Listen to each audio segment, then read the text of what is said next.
Hey my little raggedies, what is up? How are y'all doing? I hope you're doing well. You survived another long ass month, so you deserve a little treat. Maybe a book.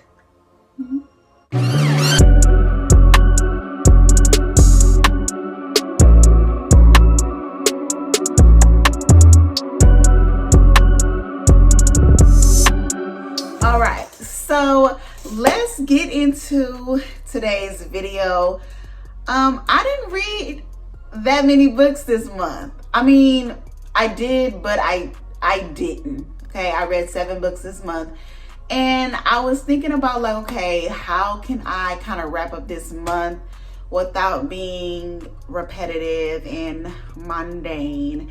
So instead of me doing a book award ceremony or just a monthly wrap up, I was like, let me go ahead and read some reviews for you guys for the books that I read in September. So what we're going to do is I'm going to read one 5-star review and a 1-star review, and then I'm going to give you my short review. We're not going to be here all day, okay? So let's just get into it. Okay, so first up we have Wherever You Run, right? Yeah. Wherever You Run by Wanda Morris, which is supposed to be like a thriller, but it wasn't really thrilling to me. It was entertaining, but it just wasn't, it wasn't a thrill per se. It was just like, I'm here for the drama, like what's gonna happen next type book, you know? So the first 5-star review for Wherever You Run says, the suspense will set your heart thumping. The story will break it. A compelling thriller with powerful historical detail. And I don't know about all that, girl. You kind of you add a little extra. Did they pay you to write that? Did they pay you to write that, girl? You been a little dramatic. So next up, let's read a 1-star review. Now, Manette, she wasn't feeling it. Manette said, sentimental, cliched, melodramatic tripe written in a 5th grade writing style. New York Times was wrong. I said, well, damn. Like, you would have thought that one of the sisters in there stole your man or something. Like, Manette, it was not, first of all, Manette, what kind of name is Manette? But also, boo-boo, it was not that bad. Okay, so I gave it 4 stars. It was definitely entertaining. You had 2 sisters who were running from their old life for 2 separate different reasons, and the ending will kind of just make you go, okay, like, it's over, you know, like it's like a relief, like dang. So I gave it 4 stars. I thought it was entertaining. Was it thrilling? No. When you look at the cover, you think you about to get into some action, but it very much was just giving like, dang, don't get caught, like, you know. So next up we have Onyx and Beyond by Amber McBride, and this is a YA novel written in verse. This was an arc.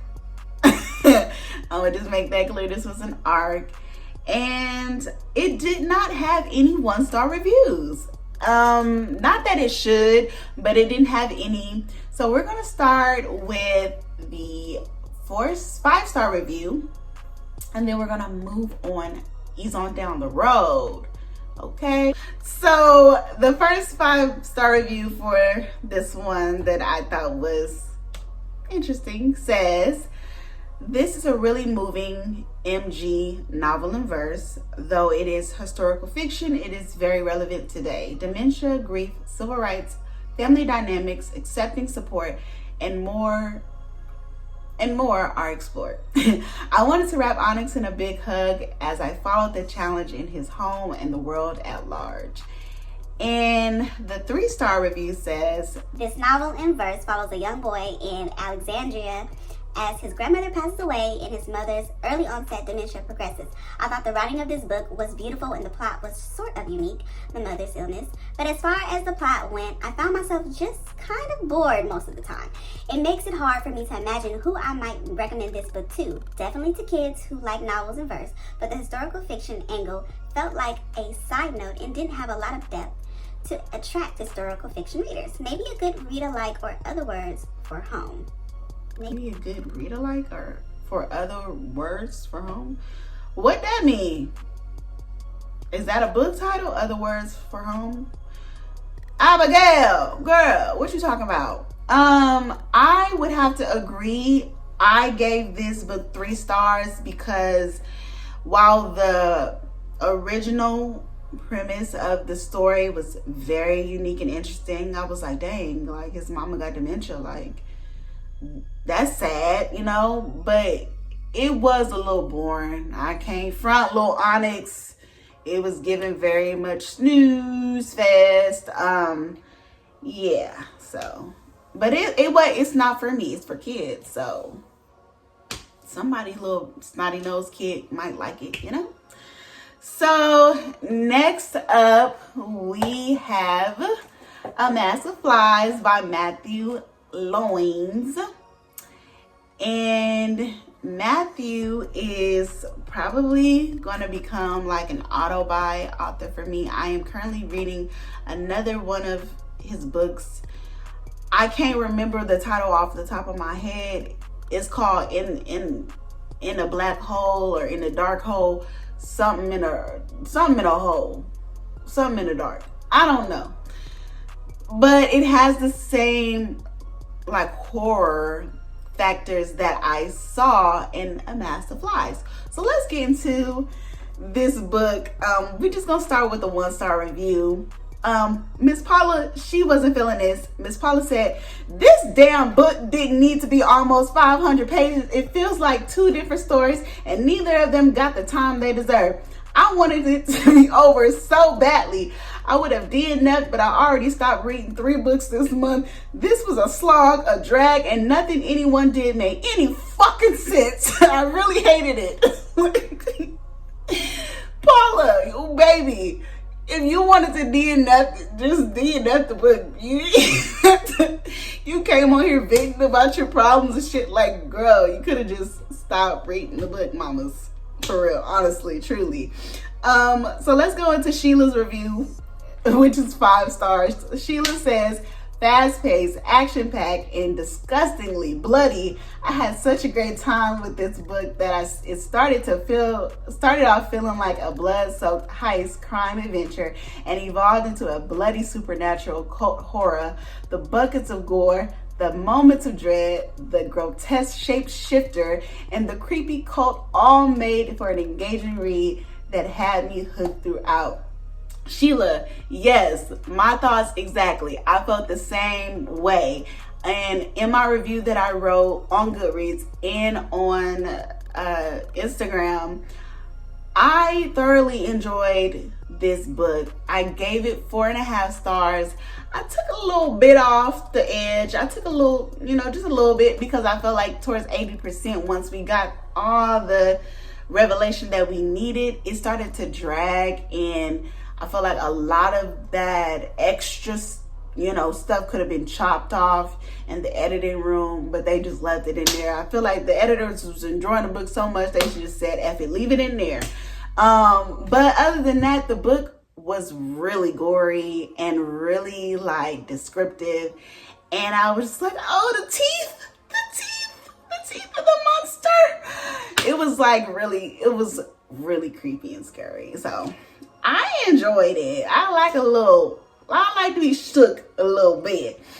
Yeah. So the next book that I read is Confessions of a Video Vixen. If you saw my Now That We're Older video, you guys already know how I felt about Miss Corinne in her Video Vixen days, honey. So we're just gonna go ahead and read the reviews for that. I did not give this book a review because it was Corinne telling her life story, so I just wasn't going to rate it. But let's get into what other people thought. So Roy, he gave it 1 star. He said, mindlessly entertaining if you're reading about a floozy sleeping her way to the top of the bottom amuses you. Wait, Roy, you need a commenter, bruh. Mindlessly entertaining if reading about a floozy sleeping her way to the top of the bottom, to the top of the bottom amuses you. To the top of the bottom. Okay, I get it. But okay, you was trying to eat, but you just nibbled a little. Okay, whatever, Roy. We don't got time for your complaints. Okay, here's a 5-star read from Anita. Let me find out it's Anita Baker reading Corinne Stephens. So Anita said, I recall when this book first came out, there was so much uproar behind it. It was better than I expected. I think it was well written, and she talked about the celebrities as tastefully as she could without disrespecting any of them. Totally worth the read. Miss Anita, what book was you reading? She didn't disrespect none of them. When she talked about how Ja Rule had his legs, he had his hands up on his knees and his elbows on her thigh. He liked to twerk. Like, what are you talking about, Anita? When she said Diddy was warning exhibit about fingers in his booty hole, like, Miss Anita, what was tasteful about it, Anita? Like, girl, what book was she reading? Okay, so next up, I have everyone's favorite, My Darkest Prayer by S.A. Cosby. And let's get into these reviews. Okay, so TW, she gave it a 1 star. She said, if you want every other word to be nigga, explicit language, a tremendous amount of F-bombs, mother effers, and a long list of other cuss words, then this is the book for you. I couldn't get into the storyline because I am not into this type of language. Well, go ahead, Mother Agnes. You tell her. You know, Jesus is not pleased. You right. You right, Mother Mary. Go ahead with your self-righteous self. Huh. All right, so here's a 5-star review from Thomas. Thomas, you look a little swole in that picture, Thomas.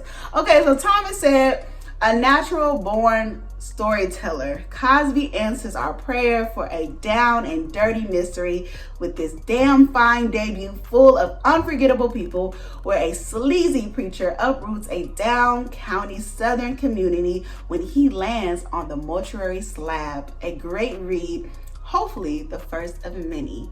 And it is the first of many, Tommy. I done gave this man a whole new name. Okay, Tommy, we gonna roll with it. So I gave My Darkest Prayer a 5 stars. I feel like I'm one of the last of the Mohicans to read this book, so I'm not even gonna go into what it's about. Tommy here just beautifully explained what it was about, and it was a wild time. Okay, so next up we have The Clown in a Cornfield.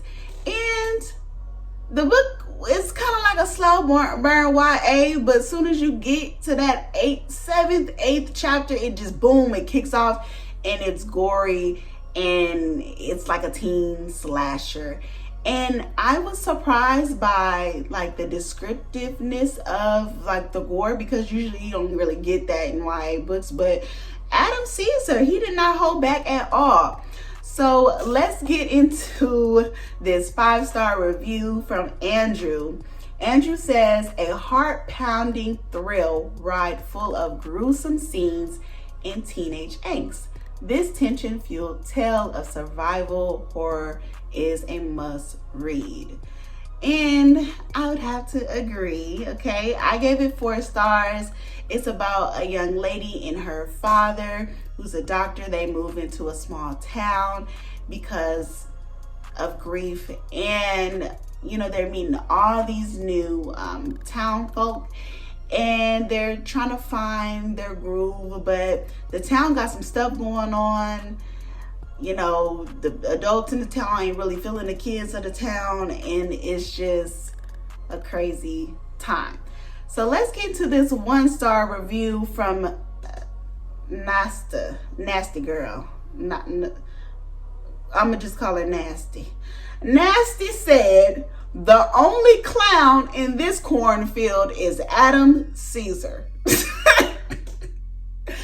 Girl, why you call that man a clown? Like, all he want to do is write books and have a good time and make a little money with Destiny's Child. Like, why do he have to be a clown? Y'all, people so rude. Okay, so last on this list, we have The Dollhouse, a short story. I listened to this short story through Kindle Unlimited while I was doing Camille's hair, and it was like 2 hours long. And I will say that Miss Lisa Unger, she did a really good job for the allotted time that she had to cram that much detail into a story. So The Dollhouse is about a mother and her daughter who moves into the mother's fiance's family home, and the home is beautiful. It's very tech savvy, advanced, and things just start to get a little weird around the home, around just, the mother and the daughter while they're, dealing with their grief. And I thought it was good for it to just be such a short story. So let's get to the 1-star review. Lauren here is confusion. I don't know, Lauren says, it started off good and then got really creepy and I hated it. Good thing it was just a short story. Miss Lauren, baby, ain't it supposed to be creepy? What was you here for? Molly from the Big Comfy Couch type dog situation? Like, what, was it not supposed to be creepy, Lauren? I'm confused. So yeah, Moon's review says, so good. I would read a series of this story. It somehow didn't feel rushed, even though it was less than 100 pages. And I agree, Moon, I agree. It did not feel rushed. Lisa wrote it in a way that she gave you enough detail to not only envision the house, but also add in some important characters that push the story forward. So kudos to you, Lisa. I gave the book 3 stars. Some parts felt a little chatty, a little boring, and I just wanted more like, oh my god, but it did have some jaw-dropping moments. And yeah, I would read another Lisa book. I would. Right now I am finishing up Campus Chronicles, and like I just said, I started that other Matthew Loynes book. It's about a brother and a sister who are on a road trip back to New Mexico. They're coming from the Bay. Shout out to the Bay. And during this road trip, they're running into some pretty creepy things. And I'm feeling like this is going to be another really, really good read, because the intro was like, oh my gosh, everybody run. It was really, really good. So if you are looking for a creepy story for next month, definitely check out Matthew's work. I don't know where this man has been, but I'm glad I found him. Make sure you guys drop down in the comments and share with me some of your favorite books that you read in September.